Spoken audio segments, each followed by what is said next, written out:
Welcome to burning topic. Vande Mataram గీతంపై ఈ generation కు తెలియని విషయాలు చాలా ఉన్నాయి. 1875 నవంబర్ 7న వందే మాతరం గీతం పుట్టింది. బకిం చంద్ర చటర్జీ ఆ గీతాన్ని కంపోజ్ చేసినప్పుడు 2 చరణాలే ఉన్నాయనేది కొందరి వాదన. ఇప్పుడు మనమంతా పాడుకుంటున్నది కూడా ఆ 2 చరణాలే. 1882లో బకిం చంద్ర చటర్జీ రాసిన ఆనంద్ మఠ్ నవలలో వందే మాతరం గీతం పూర్తి స్థాయిలో ఉంటుంది. అంటే ఇప్పుడు పాడుకుంటున్న 2 చరణాలకు తోడు మరో 6 చరణాలున్నాయి. మరి వాటినెందుకు పాడడం లేదు? ఇప్పుడు ఆ విషయాన్ని హైలైట్ చేస్తోంది బీజేపీ. మిగతా చరణాలు ఇప్పుడు పాడుకోలేకపోవడానికి కారణం నెహ్రూనే అంటోంది. ఒక అడుగు ముందుకేసి నెహ్రూ ఈ దేశానికి ద్రోహం చేశారని కామెంట్ చేసింది. అన్నదెవరో కాదు, సాక్షాత్తు ప్రధాని మోదీ. రియాక్ట్ అయిన కాంగ్రెస్ స్వాతంత్రం కోసం 12 ఏళ్లు జైలుకు వెళ్లిన వ్యక్తి నెహ్రూ అని కౌంటర్ ఇచ్చింది. మరో అడుగు ముందుకేసి ఆర్ఎస్ఎస్ను తీసుకొచ్చింది. ఈ దేశ స్వాతంత్ర సమరంలో ఆర్ఎస్ఎస్ పాత్ర ఏంటి అని నిలదీసింది. ఇంతకీ ఇప్పుడెందుకొచ్చింది గొడవ? వందే మాతరం పైన, ఆర్ఎస్ఎస్ పైన పార్లమెంట్లో చర్చ ఎందుకు జరుగుతోంది? బెంగాల్ రాజకీయ నేపథ్యం ఉందా? ఆ డీటెయిల్డ్గా చెప్పుకుందాం ఇవాల్టి బర్నింగ్ టాపిక్లో.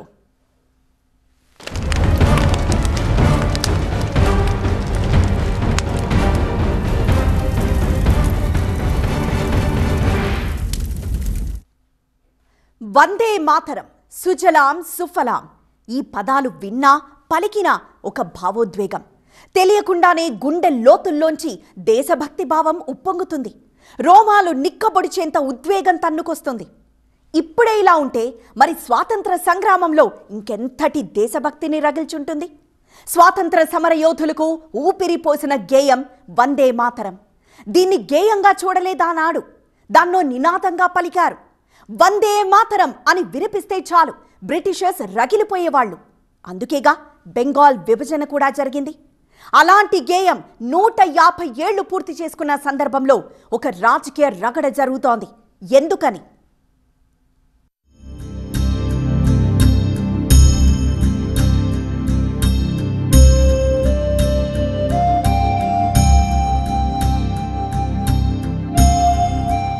వందే మాతరం గీతంలో మిగతా 6 చరణాలు ఏమయ్యాయి?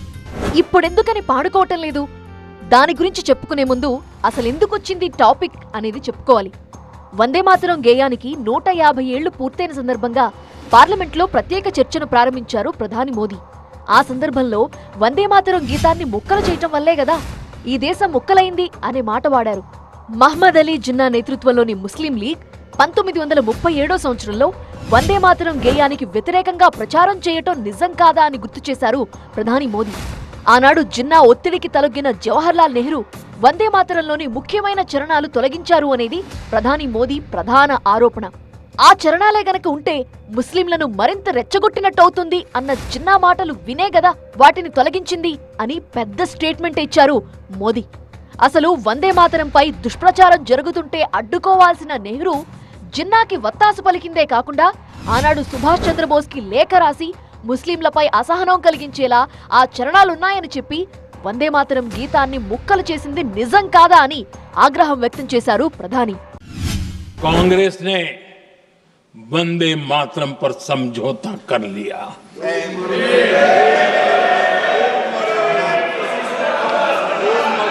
वंदे मातरम के टुकड़े करने के फैसले में वंदे मातरम के टुकड़े कर दिए. उस फैसले के पीछे नकाब ये पहना गया, चोला ये पहना गया. ये तो सामाजिक सद्भाव का काम है. लेकिन इतिहास इस बात का गवाह है कि कांग्रेस ने मुस्लिम लीग के सामने घुटने टेक दिए. ఒకసారి చరిత్రలోకి వెళ్ళొద్దాం. వందే మాతరం గీతం విషయంలో 1937లో పెద్ద చర్చే జరిగింది. ఆనాటి సమావేశానికి సుభాష్ చంద్రబోస్, సర్దార్ వల్లభాయ్ పటేల్, రవీంద్రనాథ్ ఠాకూర్, మౌలానా అబుల్ కలాం ఆజాద్, బాబు రాజేంద్ర ప్రసాద్ వీళ్ళంతా ఉన్నారు. ఆనాటి సమావేశానికి అధ్యక్షత వహించింది జవహర్లాల్ నెహ్రూ. ఎగ్జాక్ట్ గా ఏం జరిగింది ఆ సమావేశంలో దాని గురించి చెప్పుకునే ముందు పార్లమెంట్లో ప్రధాని మోదీ చేసిన కామెంట్స్ కి ప్రియాంక గాంధీ ఇచ్చిన కౌంటర్ చెప్పుకోవాలి. నెహ్రూ వందే మాతరం వివాదాన్ని కొన్ని శక్తులు సృష్టించినవే అని మొదలు పెడుతూ వందే మాతరం గేయం విషయంలో నెహ్రూ సుభాష్ చంద్రబోస్ మధ్య లేఖలు, నెహ్రూ రవీంద్రనాథ్ ఠాగూర్ మధ్య జరిగిన ఉత్తర ప్రత్యుత్తరాలను పార్లమెంటుకు తీసుకొచ్చి చదివారు ప్రియాంక. ఇందులో రవీంద్రనాథ్ ఠాగూర్ రాసిన లెటర్లో నుంచి ఓ పేరా చదువుతూ మొదటి 2 పద్యాలే చాలా ముఖ్యం అన్న ఠాగూర్ మాటల్ని వినిపించారు. బకిం చంద్ర చటర్జీ రాసిన కవిత నుంచి మిగిలిన చరణాలను తీసేయటంలో తనకెలాంటి అభ్యంతరం లేదన్న ఠాగూర్ మాటల్ని కూడా పార్లమెంటు ముందుకు తీసుకొచ్చారు ప్రియాంక గాంధీ. బిఆర్ అంబేద్కర్ నేతృత్వంలోని రాజ్యాంగ సభ సైతం ఈ 2 చరణాల గీతాన్నే అంగీకరించిందని గుర్తు చేశారు ప్రియాంక. इसकी वजह क्या है? हम आज यहाँ ये बहस क्यों कर रहे हैं? हमारा राष्ट्र गीत है, इस पर क्या बहस हो सकती है?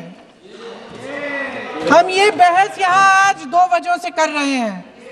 पहला कि बंगाल का चुनाव आ रहा है, हमारे प्रधानमंत्री अपनी भूमिका निभाना चाहते हैं उसमें. और दूसरी वजह ये है, ये मकसद है, पुरानी मकसद इनकी अध्यक्ष महोदय कि जिन्होंने स्वतंत्रता की लड़ाई लड़ी, जिन्होंने देश के लिए बड़ी बड़ी कुर्बानियां दी, उन पर सरकार नए आरोप लादने का मौका चाहती है. देश का ध्यान फिर से जनता के ज्वलंत मुद्दों से भटकाना चाहती है. అసలు వందే మాతరం గేయంలోని ఆ 6 చరణాల విషయంలో మరింత డీప్ గా వెళ్లే ముందు మరొక్క విషయం చెప్పుకోవాలి. వందే మాతరం చరిత్రని తీసుకురావటం వెనుక బెంగాల్ ఎన్నికల ఎజెండా ఉంది అనే చర్చ జరుగుతోంది. స్వయంగా ప్రియాంక గాంధీనే వాడారీ మాట. వందే మాతరం గీతం పుట్టింది బెంగాల్లో. పశ్చిమ బెంగాల్కు చెందిన బకిం చంద్ర చటర్జీ రాశారు. ఆ గేయం రాసి 150 ఏళ్లు పూర్తయిన సందర్భం ఇది. పైగా బెంగాల్ అసెంబ్లీ ఎన్నికలు కూడా దగ్గరలోనే ఉన్నాయి. అక్కడ బీజేపీకి తృణమూల్ కాంగ్రెస్ కి మధ్య భీకర రాజకీయ యుద్ధం జరుగుతోంది. ఎస్ఐఆర్ విషయంలో అధికార తృణమూల్ రగిలిపోతోంది. మైనార్టీ ఓటు బ్యాంకును అడ్డుపెట్టుకుంటున్న టీఎంసీ మరోసారి అధికారంలోకి రావాలని చూస్తోందని బీజేపీ ఆరోపణ. మైనార్టీ ఓట్లను తొలగించి బెంగాల్లో బీజేపీ అధికారంలోకి రావాలనుకుంటోందని తృణమూల్ అండ్ కాంగ్రెస్ ఆరోపణ. ఈ నేపథ్యంలోనే పార్లమెంట్లో వందే మాతరంపై ప్రత్యేక చర్చను తీసుకొచ్చి నెహ్రూపై లేనిపోని నిందలు వేస్తున్నారు అనేది కాంగ్రెస్ వర్షన్. ఎందుకంటే బకిం చంద్ర చటర్జీ రాసిన వందే మాతర పూర్తి గేయంలో మిగిలిన ఆ 6 చరణాలు ముస్లిం వర్గానికి వ్యతిరేకంగా ఉంటుంది అనేది ఓ వాదన. అందుకే ముస్లిం లీగ్ కి నేతృత్వం వహించిన మహమ్మద్ అలీ జిన్నా వందే మాతరం గేయంలోని ఆ 6 చరణాలను వ్యతిరేకించారు అనే వాదన వినిపిస్తూ ఉంటుంది. ప్రధాని మోదీ అన్నది కూడా ఇదే. బట్ ఆనాటి పరిస్థితుల కారణంగా బకిం చంద్ర చటర్జీ రాసిన మొదటి 2 చరణాలని తీసుకుని జాతీయ గీతంగా మార్చారని కాంగ్రెస్ చెప్తోంది. వందే మాతరం గీతం రాయడం వెనక బకిం చంద్ర చటర్జీ ఉద్దేశమేంటో చరిత్రకారుడు ఆర్సి ముజుందార్ ఒక పుస్తకంలో రాసుకొచ్చారు. మతమే దేశభక్తి, దేశభక్తే మతం అన్నట్లుగా బకిం చంద్ర చటర్జీ చూపదలుచుకున్నారు. అప్పటికింకా ఆర్ఎస్ఎస్ పుట్టలేదు. కానీ ఒక విధంగా ఇది ఆర్ఎస్ఎస్ సిద్ధాంతం అనుకోవచ్చు. వందే మాతరంలోని మొదటి 2 చరణాల్లో దేశభక్తి ప్రస్ఫుటంగా కనిపిస్తుంటుంది. మిగతా 6 చరణాల్లో మతభక్తి ఉంటుంది. కాళీమాత, దుర్గామాత, భారతదేశం హిందూ దేశంగా ఏర్పడాలనేలా ఆ 6 చరణాలు ఉంటాయి. సరే, ఎందుకొచ్చిన గొడవలే అని అప్పట్లో మొదటి 2 చరణాలనే తీసుకున్నారు. సరిగ్గా ఈ అంశాన్ని తీసుకున్న బీజేపీ ఇది కదా దేశానికి జరిగిన ద్రోహం అంటూ ప్రొజెక్ట్ చేయడం మొదలుపెట్టింది. ఆ టాపిక్లోంచే ఆర్ఎస్ఎస్ ప్రస్తావనను తీసుకొచ్చింది కాంగ్రెస్. వందే మాతరం అనే పదం పుట్టుక తెలియాలంటే 1773 నాటి సన్యాసుల తిరుగుబాటు ఘటనకు వెళ్లాలి. ఉత్తర భారతంలోని సాధువులు ప్రతి ఏటా బెంగాల్కు పుణ్యక్షేత్ర సందర్శనకు వెళ్లేవారు. బట్ బ్రిటిషర్స్ వేలాది మంది సాధువుల యాత్రను అడ్డుకుని వారిపై కాల్పులు జరిపి 150 మందిని చంపేశారు. ఆనాడు వాళ్లందుకున్న సమర నినాదం పేరే వందే మాతరం. దాన్నే జాతీయ నినాదంగా మలిచిన బకిం చంద్ర చటర్జీ తాను రాసిన ఆనందమఠ నవలలో ఓ గేయాన్ని రాశారు. నిజానికి బకిం చంద్ర చటర్జీ చనిపోయిన తర్వాతే వందే మాతరం అనే పదం, గేయం ఎక్కువ ప్రాచుర్యం పొందింది. వందే మాత్రం అని నినదించాలని ఎవరూ చెప్పలేదు. స్వతహాగా బ్రిటిషర్స్ కు వ్యతిరేకంగా పుట్టుకొచ్చిన నినాదమది. అందుకే వందే మాత్రం అనే పదం వింటే చాలు బ్రిటిషర్స్ రగిలిపోయేవారు. బెంగాల్లో ఎటు చూసినా వందే మాత్రం నినాదమే. ఆ కారణంగానే 1905లో బెంగాల్ విభజన కూడా జరిగింది. అయినా సరే వందే మాత్రం అనే రణనినాదం ఆగలేదు. దేశమంతా పాకి బ్రిటిషర్స్ చెవుల్లో మోత మోగించింది. నవలలో ఒక ప్రత్యేకమైన సందర్భంలో సన్యాసులకు అక్కడ ఉన్న ముస్లిం పాలకులకు మధ్య జరిగినటువంటి ఘర్షణను వివరించేటటువంటి ఆనంద మఠం నవలలో అది బంకిం చంద్ర చటర్జీ దాన్ని చేర్చారు. 1889లో విశ్వకవి రవీంద్రనాథ్ ఠాగూర్ కాంగ్రెస్ మహాసభలో పాడే వరకు దాని గురించి ఏమంతగా ఎవరికి తెలియదు. ఠాగూర్ కట్టిన రాగాన్ని బంకిం కూడా ఆమోదించారు. తర్వాత 1905, 1907 మధ్యలో బెంగాల్ విభజన జరిగినప్పుడు అప్పుడు స్వదేశీ ఉద్యమం చాలా ఉధృతంగా రావడంతో అప్పుడు ఈ పాట బాగా ప్రాచుర్యంలోకి వచ్చింది. వందే మాత్రం అన్నది జాతీయోద్యమానికి, స్వాతంత్రోద్యమానికి ఒక పర్యాయ పదంగా మారింది. అంతవరకు బాగానే ఉంది. కానీ వందే మాత్రం అనే పదం కాళీమాతను, దుర్గామాతను సూచిస్తోంది కదా అనే అభిప్రాయం వ్యక్తమైంది. ముస్లిం వర్గంలోని కొందరు దీన్ని వ్యతిరేకించడం నిజం. దీంతో 1937లో అసలు అందులో ఏముందో చూసే ప్రయత్నం చేశారు. ఇందాక చెప్పుకున్నట్టు వందే మాత్రంపై జరిగిన ఆనాటి సమావేశంలో సుభాష్ చంద్రబోస్, సర్దార్ వల్లభాయ్ పటేల్, రవీంద్రనాథ్ ఠాగూర్, మౌలానా అబుల్ కలాం ఆజాద్, బాబు రాజేంద్ర ప్రసాద్ ఉన్నారు. ఆ సమావేశానికి నేతృత్వం వహించింది నెహ్రూ. సో ఎన్నో సంప్రదింపులు, చర్చల తర్వాత వందే మాత్రంలోని మొదటి 2 పద్యాలను మాత్రమే తీసుకోవాలని అప్పుడు నిర్ణయించారు. అయితే బీజేపీ వాదన మరోలా ఉంది. సామాజిక సామరస్యం పేరుతో నెహ్రూనే వందే మాత్రాన్ని ముక్కలు చేశారని అంటోంది. అప్పట్నుంచే దేశాన్ని బుజ్జగింపు రాజకీయాల దిశగా నడిపించారని, చివరకు దానివల్లే దేశం కూడా ముక్కలైందని చెబుతోంది బీజేపీ. వందే మాతరాన్ని ముక్కలు చేయడంపై ఆనాడే కాంగ్రెస్ పార్టీకి వ్యతిరేకంగా ప్రజలు ఉద్యమాలు చేసిన విషయాన్ని కూడా గుర్తు చేస్తోంది. ఇక్కడ మరో విషయం కూడా చెప్తోంది బీజేపీ. వందే మాతరం గేయం మొత్తాన్ని జాతీయ గీతంగా మార్చాలంటూ 1905లో మహాత్మా గాంధీ లేఖ రాశారు. అయినా సరే గాంధీజీ అభిమతాన్ని కూడా లెక్క చేయకుండా శక్తిమంతులైన వ్యక్తులు అడ్డుపడ్డారని ఆరోపిస్తోంది బీజేపీ. అయితే ఇదే గాంధీ వర్షన్ కాంగ్రెస్ పార్టీ మరోలా చెబుతోంది. ఆనాడు జాతీయ గీతంగా వందే మాతరంలోని 2 పద్యాలను ఉంచితే సరిపోతుందని చెప్పిన వారిలో గాంధీ కూడా ఉన్నారు అంటోంది. రవీంద్రనాథ్ ఠాగూర్ కూడా జాతీయ గీతాన్ని 2 చరణాలకే పరిమితం చేస్తే మంచిదని సలహా ఇవ్వలేదా అని గుర్తు చేస్తోంది. ఆనాటి సమావేశంలో చంద్రబోస్, సర్దార్ పటేల్ వంటి వాళ్లు కూడా ఉన్నారు కదా. మరి కేవలం జవహర్ లాల్ నెహ్రూనే టార్గెట్ చేయడం ఏంటి అని ప్రశ్నిస్తోంది కాంగ్రెస్ పార్టీ. అసలు మహమ్మద్ జిన్నాకు నెహ్రూ తలొగ్గారని, ఒక వర్గానికి అనుకూలంగా బుజ్జగింపు రాజకీయాలు చేశారని ఎలా అంటారని ప్రశ్నించింది కాంగ్రెస్. అలాగే బీజేపీ నరేంద్ర మోడీ నెహ్రూ గారి మీద రాళ్ళు వేయటం, లేకపోతే ఏదో తప్పు చేశారని చెప్పటం, అలాగే ఇందిరాగాంధీ గురించి చెప్పటము, దాని గురించి ఏం బెనిఫిట్ వస్తుందో చాలామందికి అర్థమవట్లేదు. అసలు చరిత్రలో అలాంటి విషయాలు చెప్తే ఓట్లు వస్తాయా అంటే కనపడటం లేదు. నెహ్రూ గారికి ఉన్న ప్లేస్ ఉన్నది, మంచి ఉన్నది, చెల్లు ఉన్నది. చరిత్రలో చాలా మంది మన నాయకులు మంచి చేశారు, చెడ్డ చేశారు. వందే మాత్రం గేయం ముస్లింలకు వ్యతిరేకం అనే భ్రమను కల్పించిందే ఆనాటి కాంగ్రెస్ అనేది బీజేపీ వాదన. అప్పట్లో బెంగాల్ నవాబ్ బ్రిటిషర్స్ కు వ్యతిరేకంగా ప్రజలు పోరాడారు. బెంగాల్ కు భారీ కరువు వచ్చినా సరే పన్నులు వేసి ప్రజలను పీడించారు. ఆనాటి బ్రిటిష్ పాలన గురించి బంకిం చంద్ర చటర్జీ తన ఆనంద మఠ్ గ్రంథంలో రాశారు. అంతే తప్ప ఆ గీతం ముస్లింలకు వ్యతిరేకమనే వాదన కానే కాదని చెప్పుకొస్తోంది బీజేపీ. అలాంటి తప్పుడు అభిప్రాయం కలగడానికి ఒక విధంగా కాంగ్రెస్ పార్టీ కూడా కారణమని ఆరోపిస్తోంది.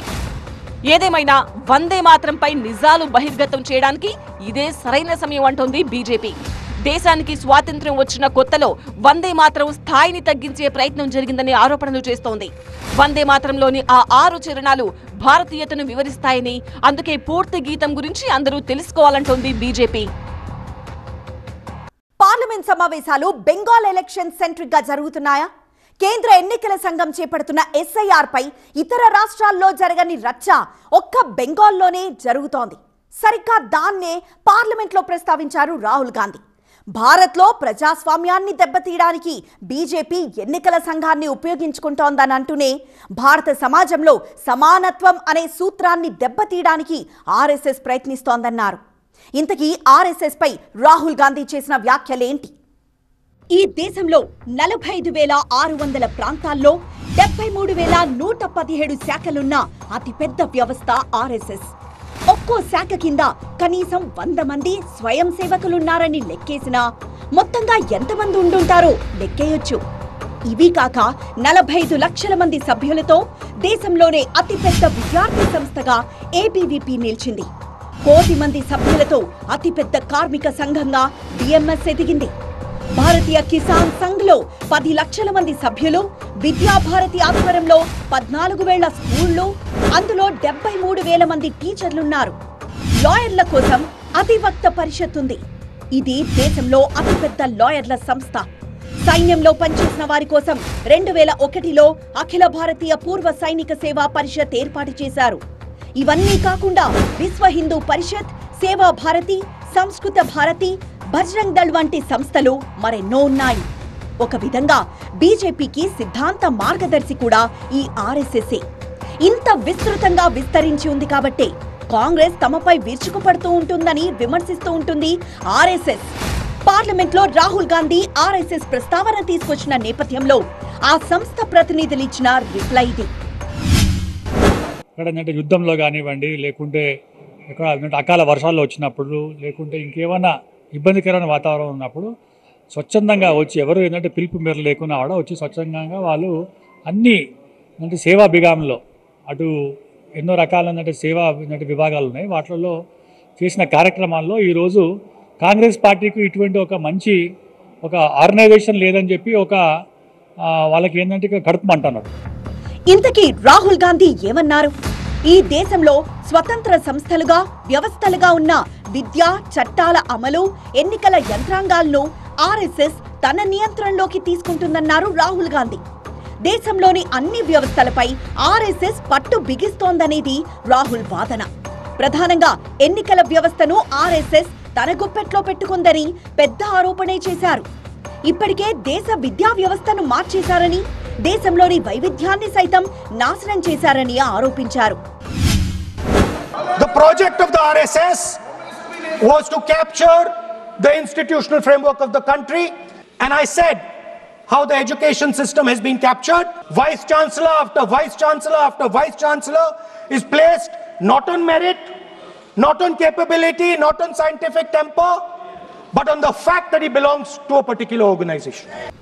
అయితే రాహుల్ గాంధీ పర్టికులర్ గా ఆర్ఎస్ఎస్ ను టార్గెట్ చేయడం వెనక కారణం బెంగాల్లో జరుగుతున్న ఎస్ఐఆర్ అనే చర్చ జరుగుతోంది. ఈ దేశంలో 100 ఏళ్లకు పైగా కొనసాగుతున్న ప్రముఖమైనవి రెండే. ఒకటి కాంగ్రెస్, మరొకటి ఆర్ఎస్ఎస్. రెండింటివి భిన్న ధృవాలు. ఎవరి భావజాలం వారివి. ఎన్నో ఏళ్లుగా ఎవరి దారిలో వారు నడుస్తున్నారు. కాకపోతే ఆ చరిత్రను తవ్వుతూ పార్లమెంట్లో చర్చ పెట్టడం ఇదే మొదటిసారి. నెహ్రూ అంశాన్ని ప్రస్తావిస్తూ బీజేపీ, ఆర్ఎస్ఎస్ ను టార్గెట్ చేస్తూ కాంగ్రెస్ వాదోపవాదనలు చేసుకుంటున్నాయి. రాజకీయ విశ్లేషకులు మాత్రం ప్రస్తుత సమయంలో ఆ టాపిక్లే అనవసరం అని కంక్లూజన్ ఇస్తున్నారు. ఇది వాటి బర్నింగ్ టాపిక్. చూస్తూనే ఉండండి టీవీ9.